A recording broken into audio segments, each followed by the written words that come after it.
citit atât de repede. După doar 41 de ani de la moartea lui, Patriarhia Ecumenică l-a trecut în rândul sfinților.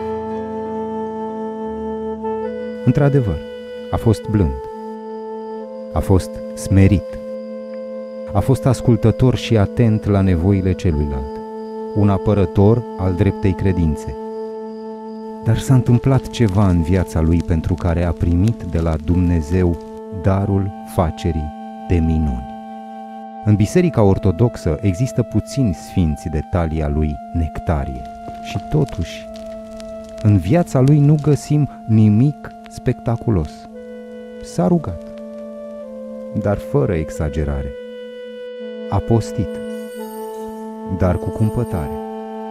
A privegheat, dar cu măsură. Și totuși, oare ce lucru deosebit s-a ascuns în ființa lui? De ce dintre atâți mari sfinți ai Ortodoxiei, tocmai el s-a lipit atât de mult de sufletul nostru?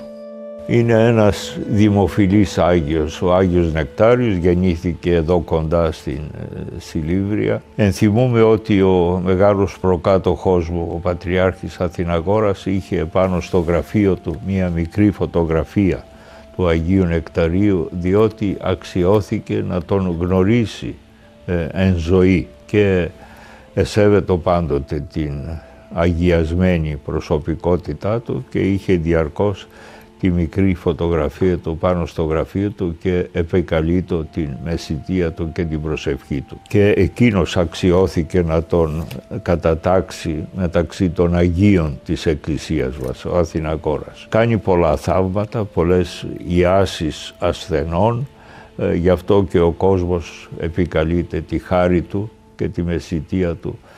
Πολύ συχνά κτίζουν ναούς επωνόματί του. Ο Άγιος Νεκτάριος έφερε και κουβάλισε το σταυρό της συκοφαντίας, του διωγμού, έχασε, όπως λέμε, την έξωθεν καλή μαρτυρία και ταπεινώθηκε. Και θα έλεγα ότι η ταπείνωση είναι μία προϋπόθεση της αγιότητος.